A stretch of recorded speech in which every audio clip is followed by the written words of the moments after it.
أعوذ بالله من الشيطان الرجيم. بسم الله الرحمن الرحيم. قل هو الله أحد الله الصمد لم يلد ولم يولد ولم يكن له كفوا أحد. صدق الله العظيم.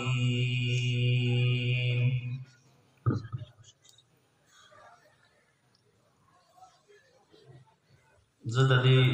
مبارک محفل چې څونه راتلونکي میلمانه دي او په سټیج باندې موږ سره معزز قابل قدر علماء کرام هغه موجود دي. زمون استاد محترم جناب قاری المقری امان گل صاحب دامت برکاتهم العالیہ او پیر طریقت رہبر شریعت حضرت مولانا حامد حاجی صاحب دامت برکاتهم العالیہ، خلیف مجاز حضرت شوڈاگو بابا جی رحمت اللہ علیہ اغیہم تشریف فرما دی. حضرت مولانا خادم حسین صاحب دامت برکاتهم العالیہ، قاری جناب قاری حاجی اکبر صاحب دامت برکاتهم العالیہ او نور ډیر ګڼ علماء کرام قراء حضرات موجود دي او د علاقې نه راتلونکي مشران کشران او د کلي څونه زما وروڼه خویندې مشران هغه موجود دي. الله تعالی تاسو له د دې راتګ او د دې ناستې جزای خیر درکړي. د ډېرو ملګرو په وینا باندې د هغې یو خواهش و چې یاره بس دا ختم تاسو کې زمون والد محترم حضرت مولانا فضل مولا حقانی رحمت اللہ علیہ دا دغی تفسیر دی ما سره په لاسو کې او ماښام کې به چې تفسیر کوم ماسخوتن نو په 1995 کې هغې تفسیر ختم کړی او بیا یې دوباره شروع کو نو په 2007 کې 19 سپارې ویلې وې چې د هغې وفات وشو او د وفات نه مخکې چې کومه روژه وه نو موږ ګڼ طالبانو ورسره او 40 ورځو کې موږ ته دورې تفسیر کوله نو چې 15 سپارې وې او سورت کهف هغه موږ ختم کړو وی بس وکړو او وی که ژوندي وو نو بیا به آینده رمضان کې باقي ووایو، که ژوندي نه وو نو وی جنت کې به ووایو. الله تعالی دې زمونږ هغه محفل او هغه کلاس او سبقونه په جنت کې هم نصیب کړي سره ستاسو د ټول مسلمانانو. د اختصار نه به کار والو ځکه تاسو د ماسپښین نه تر اوسه پورې ناسته هغه ګرانه وي خو به هر حال که موږ ډېره ناسته وکړو په دې باندې ستړي شو نو دا به د فایدې نه خالي نه وي. الله چې کوم دی موږ ځو نو یو یو قدم باندې به موږ ته اجر جزیل راکوي او الله تعالی که دا مجلس برخاست کېږي الله تعالی دې موږ ته مغفرت نصیب کړي. قل هو الله احد دا اخیرنی 3 سورتونه دي. یو ته سورة الاخلاص وی موږ ورته قل هو وایو او بل سورة الفلق دی او بل سورة الناس دی. د دې سورت ابتدا په لفظ د قل سره شوې ده او د اخیرنو 2 سورتونو ابتدا په لفظ د قل سره شوې ده. دا قل چې کوم دی صيغه د امر ده، امر حاضر او پدې کې خطاب شوی دی نبی علیہ الصلوۃ والسلام ته قل تو او فرمایا اے محبوب پیغمبره دی خلقو ته او پدې لفظ د قل سره اشاره ده اثبات د رسالت او د نبوت ده او د دې سورۃ اخلاص شان نزول در منصور په اسانید متعدده باندې را نقل کړی دی امام ترمذی امام حاکم رحمهم الله هغه هم را نقل کړی دی چې د نبی علیہ الصلوۃ والسلام نه بخلقو د الله تعالی د نسب تپوس کو چې د نسب سره قام قبیله سره خپل خپلوانی سری الله جل شانه بے نیاز ذات دی د قام قبیله د خپل خپلوانو د بالبش د دې ټولو نه منزه ذات دی قلت ورته وای پیغمبره هو الله چې دا الله تعالی احد دا احد دی په دې احد لفظ ویلو سره یې رد وکړو هغه کسانو باندې چې هغه بوي چې الله تعالی مرکب دی د جوهر نه الله تعالی مرکب دی د جوهر او د عرض نه د لال جواهرات او د سرو سپینو نه جوړ دی الله تعالی رد وکړو چې احد الله تعالی احد ذات دی احد یو واحد یو نوی ذکر چې احد وی لیکيږي لا يمكن فيه التعدد والمشابهه چې په هغه کې تعدد یعنی شمیر غنواله او د چا سره مشابهت دا پکې نه ثابت دی خو وی د لال جواهرات نه جوړ دي نو چې یو شی د لال جواهرات نه جوړ نو هغه بس یا ورته عین جواهرات به او یا به پشان د جواهرات غني او چې لال جواهرات سره سپین نو دا شو سلور شو ترکیب پکې راغی نو الله تعالی د یو سیستم جوړ نه دي تعدد امرت شو او مشابهت امرت شو چې یا ورته سرو یا ورته سپین وي په خلاف د واحد سره چې په واحد کې مشابهت وي په هغه کې کله کله مشاکله راشي د یو شی سره هغه چې کوم دی هم شکل وګرځي او په دې آیت کریمه کې قل هو الله احد الله تعالی د خپل ذات کمال ذکر کوي او د پشان الله تعالی د خپل صفت کمال ذکر کوي د الله تعالی د ذات کمال دا دی چې هغه واجب الوجود دی د الله تعالی وجود او موجود کېدل هغه لازم دي ساده پښتو کې موږ وایو چې الله تعالی د کائنات نه مخکې موجود او اوس هم موجود دی کائنات په تسنس شي نست نابود بشي بیا هم الله تعالی موجود دی ته واجب الوجود وي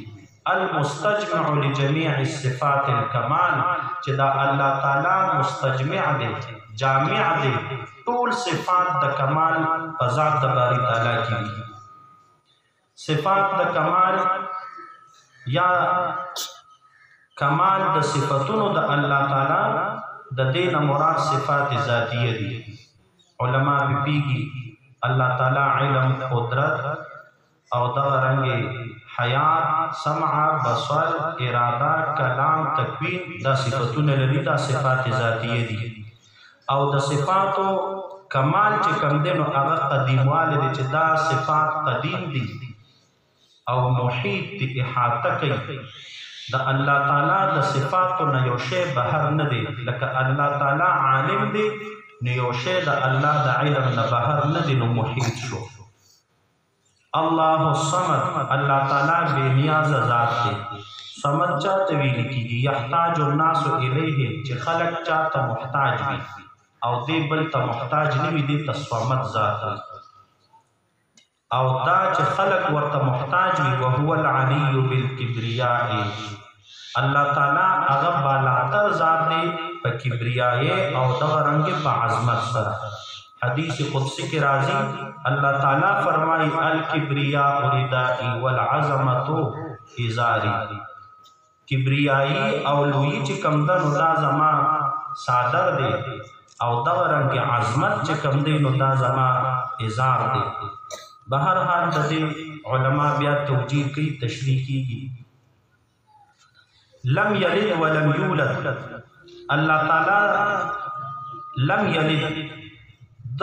ولد نه دی راوړی ولم یولد او نه دی د چا نه پیدا شوی دی. فلم یلد او ولم یولد سره یې رد وکړو هغه خلکو باندې چې هغوی د الله تعالی نسبت بیانوي چې دی هم چا نه پیدا دی او د نه هم خلک پیدا کیږي. لکه فرشتې ورله لوڼه ګرځي، عزیر ابن الله به وي، عیسی ابن الله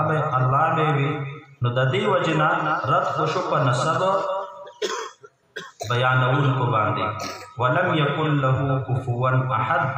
ولم یکن له نشته دی الله تعالی لره کفوا همسر احد هیڅ یو کس. کفوا دا د کف نه دی او کف ویل کیږي مماثل ته، مثل ته، مشاکلې ته او مشابهت ته ویل کیږي. کف هغه کس ته وایي چې یو کس د بل کس سره یو شان وي. مشابهت پې وي په یوې وجهو د وجوهو د تشبیه سره. لکه یو سړی به مالداري نو بل به مالداري نو دا یو شان شو په مالداري کې. یو سړی به سپیني نو بل به سپین نو دا په سپینوالي کې یو شان شو. دغه رنګ مشاکله په یوې وجهې د وجوهو د شکل سره به چې کوم دی نو څه وي هغه به چې کوم دی یو کس د بل شان شاني. لکه بعضې اوقات موږ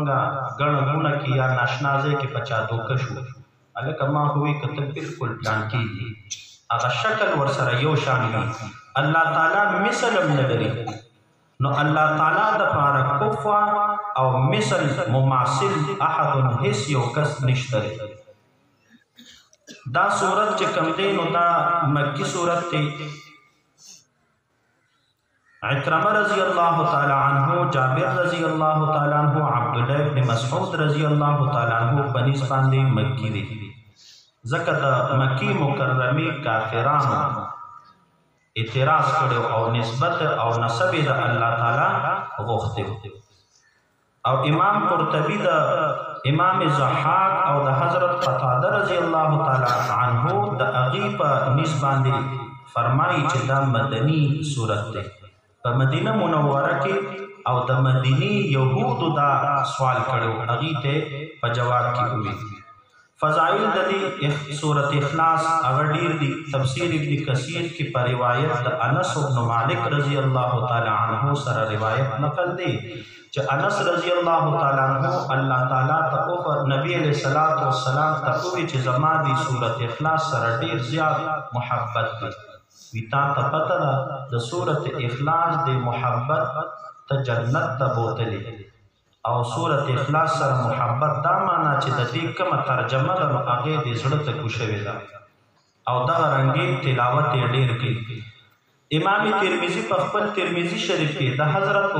ابو هریره رضی الله تعالی عنہ په روایت سره نقل کوي چې نبی علیہ الصلوۃ والسلام فرمایي چې دا سورت اخلاص یو ځل څوک وایي نو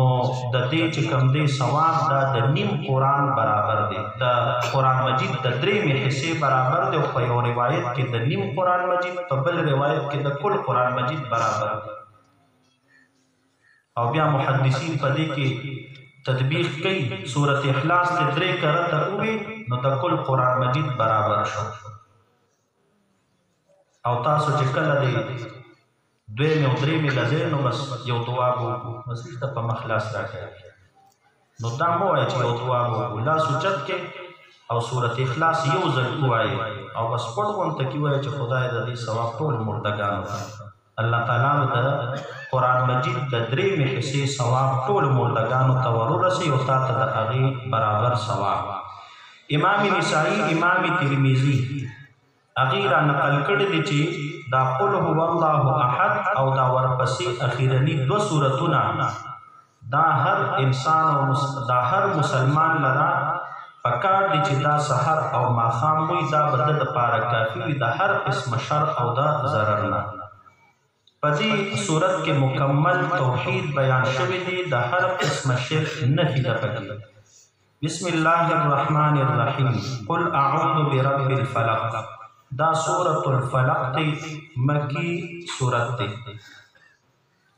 او بعضی مفسرینو ذکر کړي دي چې دا مدنی سورت دی. بهرحال د دې دوانو سورتونو نشان نزول داسې و چې نبی علیہ الصلوۃ والسلام د ام المؤمنین حضرت عائشہ صدیقہ رضی الله تعالی عنها نه روایت منقول دي چې نبی علیہ الصلوۃ والسلام باندې یو ځلې داسې کیفیت وشو چې کله کله به خبره اېرېده او کله کله به د یوې خبرې په ځای باندې بله خبره وکړه. دا لبید ابن اعصم چې کوم دی نو دا یو یهودي او هغه یو غلام لمسول و نبی علیہ الصلوۃ والسلام پسې ولېږه چې د هغه د سر ږمنځولو ږمنځولو ویښتې مروړه. نو په هغه ویښتو باندې او د ږمنځې په هغه غاښونو باندې سحر او جادو وکړو او 11 غوټې د نبی علیہ الصلوۃ والسلام ویښتو مبارک له ورکړې او سحر او جادو به یو په هر غوټه باندې به پوک وخه او بئر زروان دا یو لري غونټه کې شاړ او الته یوړو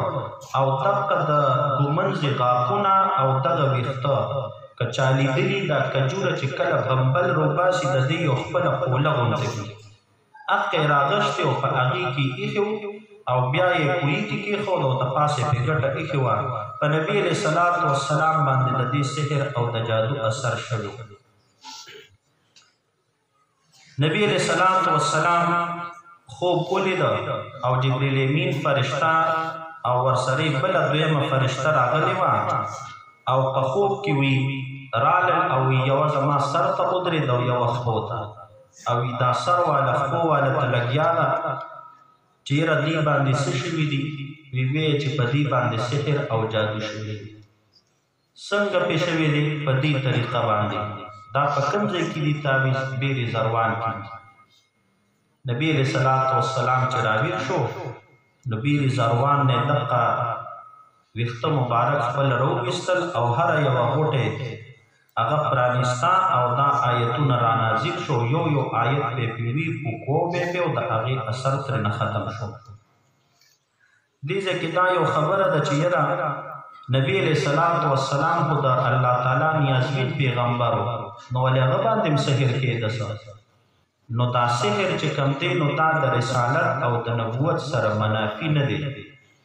لکه په شان د اثر چې هغه نور طبعي څیزونه کوي. لکه سحر د سحر اثر هم طبعي شی دی، یو فطرتي شی دی. لکه ګوره په تبه راتلل، په اور سوځېدل، لوږه راتلل، تنده راتلل، یخني کېدل، ګرمي کېدل، دا طبعي څیزونه دي. نو د سحر اثر هم طبعي ته ور راتلی شي، نو ځکه دا د رسالت او د نبوت سره منافي نه دی. قل اعوذ برب الفلق. تو ورته وایې محبوب پیغمبره اعوذ زه پناه غواړم برب الفلق په هغه رب د فلق باندې، په رب د سبا باندې. فلق ویل کېږي صباح ته او فلق اصل کې سیري کېدلو ته ویل کېږي. سحر تم سحر ځکه وایي فلق چې دا راشي او د شپې دا تیاره وسیري او دا ختمه کړي. په دې فلق سره اشاره د دې خبرې ته چې الله تعالی څنګه د شپې تیاره د سحر په رڼا سره ختموي، نو دغه شان الله تعالی د دې معوذتینو او د خپل دست قدرت په لاره سره چې کوم دی نو د سحر اثر هم ختموي. قل اعوذ برب الفلق. ای محبوب پیغمبره ووایه چې زه پناه غواړم په رب د فلق باندې. من شر ما خلق، د هغه شر نه ما هغه شر خلقه چې الله تعالی پیدا کړی دی. خلق فعل دی او د دې مفعول به هغه محذوف دی د وجه د تعمیم نه. اصل کې داسې دی من شر ما خلقه او دې کې هو ضمیر هغه چې کوم دی برب الفلق ته راجع دی. نو ما خلقه چې کوم شر الله تعالی پیدا کړی دی اوس دا مفعول به یې حذف کړی دی وجه نه دی چې بس کل شرونو ته اشاره وشي چې ټول الله تعالی سړي هغه چې کوم دی پیدا کړی دی دې ځکه دا یو سوال پیدا کیږي چې دې ځکه خو نسبت د دې شر د پیدا کېدو الله تعالی ته وشو نو ولې الله تعالی شر پیدا کړی دی سر پکار دا چې الله نیکی پیدا کړي چې ټول خلق د الله څخه تابع شي نو یو تخلیق دی او بل چې کوم دی نو کسر دی تخلیق د شر دا چې کوم دی یا تخلیق د قبح دا قبیح نی او دا رنګي کسر د قبیح چې کوم دی نو دا قبیح نی من شر ما خلق شر چې کوم دی علامه ابن القیم سے فرمایلی دی چې انسان ته دا شر دو قسمه ضرر رسي یو بغیر د اسبابونه چې اگر نیک په نیک داسې شری چې د انسان بدن ته ضرر ورسي او بل هغه په اسباب سره چې کوم دی نو سکی شر دغه ضرر رسي ومن شر غاسق او د هغه شر نه ومن شر او پناه ولم د هغه شر د شپې نه اذا وقب چې کله د شپې د تیاره سم په خشي غاسق د غسق نه دی غسق چې کوم دی نو دا تیاری ته وي او وقت چې کوم دی نو دا تیاره خورېدو ته وي دې ځکه به معنا داسې کو چې شر د هغې شپې نه اذا وقبه چې کله دا تیاره د شپې څه شي دا سمه پخه شي دې ځکه شر د غاسق کوي چې د شپې د شر نه پناه غواړم ځکه چې خلق شر او فتنه ولاړې نو دا عموما په شپه کې ولاړېږي او خلق که سحر کوي جادو کوي نو دا د شپې کوي دغه شان چې کوم دی نو د سحر جادو چې څونه اصول دي او هغه خلق د شپې کوي چې خلق مې ونه ویني اذا وقبه چې کله دا تیاره ښه پخه شي ومن شر النفاسات او دغه رنګې د هغې شر د پوک وخونکو نه فی العقد په غوټو کې نفاسات چې کوم دی نو دا پوک وخونکو ته ویل کېږي یا نری نری توکانو ته داسې یا داسې پوک وخونکي فی العقد په غوټو کې دلته کې دا نفاسات دا په حذف د مضاف سره دی ومن شر نفوس النفاسات او یا ومن شر نساء النفاسات د هغې شر د هغې نفسونو نه چې هغه پوک وهونکي دي په عقد او په دغو کې غوټو کې نو دې کې سړي مرالې جادوګر او ښځې مرالې جادوګرې او یا چې کوم دی نو که نساء ولشي نو بیا به تخصیص د نساء راشي چې خاص طور د هغې ښځو د پوک نه چې د جادو دپاره په غوټو کې وهي د هغې د شر نه پناه غواړم ځکه دا سحر چې کوم دی نو د دې دا ښځې ډېرې تکړې ومن شر حاسد او د هغې شر د حسد کوونکي نه اذا حسد چې هغه حسد وکړي دې ځای کې دا من شر حاسد اذا حسد اضافه ځکه وکړله سړي چې سحر او جادو کوي نو دا د حسد د وجې نه کوي د بل سره به د زړه بداوالې راشي نو بس ورته ویې ورګه زه به تا سره ګورم دا ډېر غټ نقصان دی علما یو کتاب کې مې لیدلي و چې یو عالم حج له تللی و هغه سره ګڼ کسان و په هغې کسانو کې یو کس سره ښځه وه نو هغه ښځه چې کله دوی بیت الله شریف ته به تلل په لار او دوی بیت الله شریف ته به نږدې شو نو بس هغه ښځه به بالکل مکمل ړنده شو بس کې به ناسته وي زه محسنین یم دوی به ورته وایي ځالکه کمرې ته یې بوځه او چې سات صورت شي بیا به یې راولې چې د کمرې ته بوتله نو کمره کې ټیک وه چې بیا را روانه کړه چې بیت الله شریف ته رانږدې شو نو بیا په سترګو ړنده شوه هغه مرګورو کې ورسره علما و هغې ته وایي چې یاره دغه شان کیسه ده وایي داسې وکړه چې دا بیت الله شریف ځان ته نه پرېږدي الله تعالی پې نیني دا پاکستان ته بوځه خو دا راته ووایي چې دې ښځې نه تپوس وکړه چې یاره دې لکه څه داسې عمل کړی دی وایي یاره زما ښځه چې کوم دی نو دا نیکه ښځه وه نیکه مونځ او دس سوې خیرات صدقات سوې او دغه رنګې روچي ذکرونه سوې خو خیر زه به ترې بیا هم تپوس وکړم ښځې نه چې تپوس وکړو او د علماو ته ووایي چې زما ښځه دونه نیکه ده چې حتی په کلي کې یا علاقه کې یو زنانه وفات شي نو هغه لمبۍ هم ده دونه غټه نیکي کوي چې تپوس یې ته وکړو نو ورته یې وي دا ما چې به ښځې لمبولې نو ما به وي جادو کړی په خلکو باندې او د جادو چې کوم تعویض یا وغیره نو هغه به د مړي په دې خوله کې ما ورکېښودو نو هغه به ورسره قبر ته لاړو بس په هغه خلکو باندې به څه کړي د جادو به کېده الله د بیت الله شریف د لیدو نه څه وه هغه چې کوم دې محرومه کړې وه او په دې کې ډېر داسې واقعات دي د سحر او د جادو کولو نه چې کوم دی نو ځان ساتئ دا ګورئ په خپله هم نقصان دی د ځان دپاره او د بل مسلمان دپاره هم نقصان دی قل اعوذ بسم الله الرحمن الرحیم قل اعوذ برب الناس سورة الناس مکی سورت دی او د دې سورت د ماقبل سورت سره ربط او مناسبت هغه مخکنی سورت کې د دنیاوي آفتونو نه پناه وه دنیاوي آفتونه ځکه حسد په دنیا کې کېږي سحر جادو دا په دنیا کې کېږي شر چې ولاړېږي نو دا د دنیا کې وي نو د دنیاوي شرونو نه آفتو په دې صورت کې د اخروي آفتونو نه هغه چې کم دی نو دغه دی بچاو راغلی دی